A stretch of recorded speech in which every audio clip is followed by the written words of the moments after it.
Hello students, फिर से आप सभी का स्वागत है हमारे क्लास अपॉन में। और ये है असाइनमेंट 3 क्लास 12, सब्जेक्ट है केमिस्ट्री यानी कि रसायन के असाइनमेंट के क्वेश्चंस के मैंने यहाँ पे उत्तर लिखे हुए हैं, जिनको मैं थोड़ा सा आपको एक्सप्लेन भी करूँगा। तो मैं सबसे पहले यही कहना चाहूँगा कि ये वीडियो मैंने स्पेशली ऐसे स्टूडेंट्स के लिए बनाया है जिनको इन क्वेश्चंस को बनाने में दिक्कत आ रही है, क्योंकि वो ऑनलाइन क्लास वगैरह अटेंड नहीं कर पाए हैं, या तो मोबाइल ना होने की वजह से या नेटवर्क ना होने की वजह से, इन सब कारणों से। तो उसके बावजूद भी अगर आपने ये सब अटेंड किया है और वीडियो देख रहे हैं तो ध्यान से देखिए, समझिए, उसके बाद ही नोट कीजिएगा और इसे अपने दोस्तों तक भी शेयर करके उनके भी मदद कीजिएगा। तो क्वेश्चन नंबर फर्स्ट है हमारा, उत्कृष्ट गैसों के परमाणु आकार तुलनात्मक रूप से बड़े होते हैं क्यों? तो अन्य समूह की भांति उत्कृष्ट गैसों का समूह के तत्वों का परमाणु आकार भी हीलियम से आर्यन तक बढ़ता है, लेकिन इसके संयोजी कोष में 8 इलेक्ट्रॉन होता है।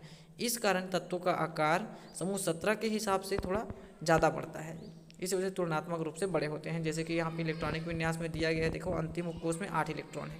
फिर है समुद्री गोताखोर गहरे समुद्र में श्वसन के लिए N2O2 के स्थान पर He तथा O2 के मिश्रण का उपयोग करते हैं क्यों? तो उत्तर है, समुद्री गोताखोर गहरे समुद्र में श्वसन के लिए N2 तथा O2 के स्थान पर He तथा O2 के मिश्रण का उपयोग करते हैं, इसलिए क्योंकि ऑक्सीजन के साथ हैलोजन भी समुद्री गोताखोरों द्वारा तैराकी में उपकरण के लिए प्रयुक्त किया जाता है। चूँकि यह रक्त में बहुत कम घुलनशील होता है, इसलिए डिकम्प्रेशन को घटा देता है और गोताखोरों में श्वास में थोड़ी दिक्कत आ जाती है। यानी कि अन्य जो गैस होती है वो क्या होता है, नाइट्रोजन गैस जो होता है वो रक्त में घुल जाता है। ऑक्सीजन तो हालांकि घुलता है लेकिन उससे कोई नुकसान नहीं है, लेकिन नाइट्रोजन से नुकसान होता है, इससे आगे चल के बड़ी बड़ी बीमारियाँ उत्पन्न हो जाती है। तो इसे दूर करने के लिए हीलियम और O2 के मिश्रण का उपयोग किया गया। फिर उसके बाद है क्लोरीन के प्रमुख ऑक्सीजन अम्लों के नाम, संरचना सूत्र, ऑक्सीकरण अवस्था और अम्लीयता का क्रम।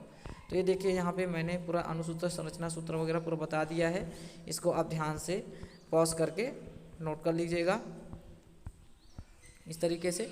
फिर है HNO3 के निर्माण में ओस्टवाल्ट विधि का वर्णन निम्न बिंदुओं के आधार पर कीजिए।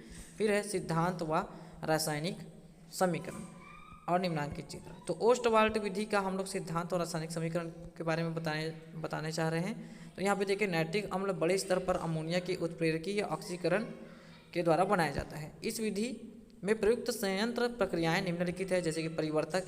तो जान लेते हैं क्या होता है परिवर्तक। यह स्टील का बना होता है तथा प्लेटिनम जाली उत्प्रेरक के साथ बंधी होती है।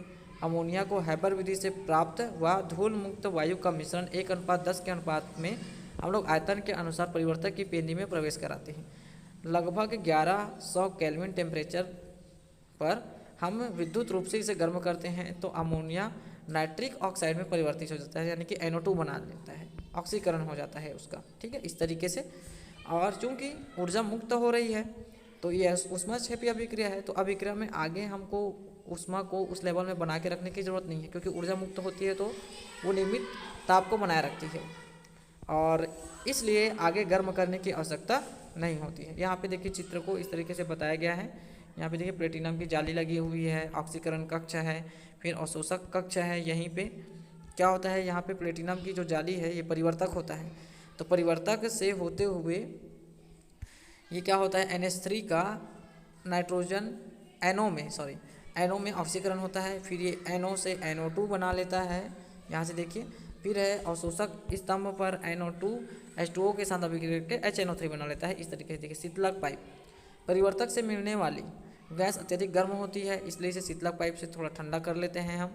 फिर है ऑक्सीकरण कक्ष, इस कक्ष में नाइट्रिक ऑक्साइड जो अत्यधिक अस्थायी होती है वायु से मिश्रित होकर वो नाइट्रोजन डाइऑक्साइड यानी कि नाइट्रोजन डाइऑक्साइड NO2 बना लेती है। अवशोषण टावर, तो नाइट्रोजन ऑक्साइड अवशोषण टावर की तली में अम्ल प्रूफ फ्लिंट या क्वार्ट्ज के टुकड़े के साथ ये बंधा होता है, यहाँ पे प्रवेश कराते हैं और टावर के ऊपर से इस पर जल गिराते हैं। तो नाइट्रोजन के ऑक्साइड जो है जल के साथ घुलकर HNO3 यानी कि नाइट्रिक अम्ल का निर्माण कर लेती है, इस तरीके से। फिर देखिए समूह 16 के तत्वों के इलेक्ट्रॉनिक विन्यास और गुणों में परिवर्तन। तो देखिए यहाँ पे oxygen, sulphur, selenium, tellurium, polonium सब दिया हुआ है। परमाणु क्रमांक 8, 16, 34, इसके इलेक्ट्रॉनिक विन्यास भी पूरा दिए हुए हैं। और इसके बाद इसकी जो गुण है ऑक्सीकरण अवस्था, तो इसमें 2 प्रकार की ऑक्सीकरण अवस्था होती है, ऋणात्मक ऑक्सीकरण अवस्था और धनात्मक ऑक्सीकरण अवस्था। तो ऋणात्मक ऑक्सीकरण अवस्था में सब ऋण 2 ऑक्सीकरण अवस्था प्रदर्शित करते हैं तथा सभी तत्व ऋण 2 से धन 2 तक सब ऑक्सीकरण अवस्था प्रदर्शित करते हैं। सल्फर, सेलेनियम, टेल्यूरियम अति धन विद्युतीय तत्वों के कारण इसे H double minus SE double minus TE double minus ion में -2 ऑक्सीकरण अवस्था ये प्रदर्शित करता है। फिर है धनात्मक ऑक्सीकरण अवस्था में ऑक्सीजन केवल OF2 में +2 ऑक्सीकरण अवस्था प्रदर्शित करता है। ऑक्सीजन की उच्च ऋण विद्युतता संयोजी कोश में रिक्त कक्षीय की उपस्थिति के कारण +2 ऑक्सीकरण अवस्था ये ज़्यादा व्यक्त नहीं कर पाता है, अधिकतर ऋण विद्युतीय ही होता है। इसके अलावा अन्य जो तत्व है वो +4 से +6 तक ऑक्सीकरण अवस्था प्रदर्शित करते हैं। अग्रिय युग्म प्रभाव के कारण तत्वों के नीचे तत्वों में +4 ऑक्सीकरण अवस्था अत्यधिक सामान्य हो जाती है। तो यहाँ पे देखिए, यहाँ पे इलेक्ट्रॉनों का चक्रण वगैरह बताया गया, जैसे कि 3s2 3p4 3d0। तो इलेक्ट्रॉन चक्रण करके डी के कक्षकों में जाएगा और इस तरीके से ये +2 ऑक्सीकरण अवस्था, फिर एक चक्रण होगा तो +4 ऑक्सीकरण अवस्था, फिर और द्वितीय उच्चीकृत अवस्था में इलेक्ट्रॉनों का चक्रण कराएंगे तो +6 ऑक्सीकरण अवस्था ये प्रदर्शित करेगा।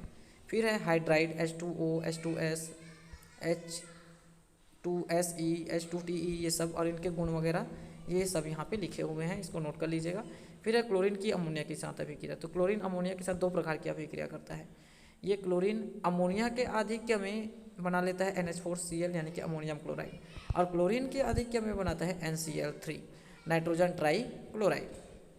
फिर है 2 अंतर हैलोजन यौगिकों के संरचना बनाइए। तो अंतर हैलोजन यानी कि ClF3 यहाँ पे देख लीजिए, यहाँ पे पूरा यहाँ पे ये वी शेप का है ये sp3d।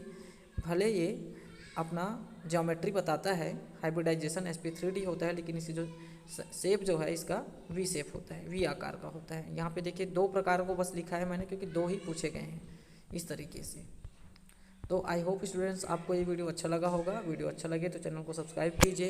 क्लास 12 के हैं तो अपने दोस्तों तक इसे शेयर कीजिए और सब्सक्राइब करके रखिए। हम अभी कंटिन्यू 12th की कक्षाएं भी चालू करेंगे और लगातार उस पर वीडियो अपलोड करेंगे, जो आपकी पढ़ाई के लिए बहुत ही हेल्पफुल होगा, आगे कॉम्पिटिटिव एग्जाम में भी आपकी हेल्प करेगा। तो मैं मिलता हूँ नेक्स्ट वीडियो में नए टॉपिक के साथ, तब तक के लिए बाय, थैंक यू।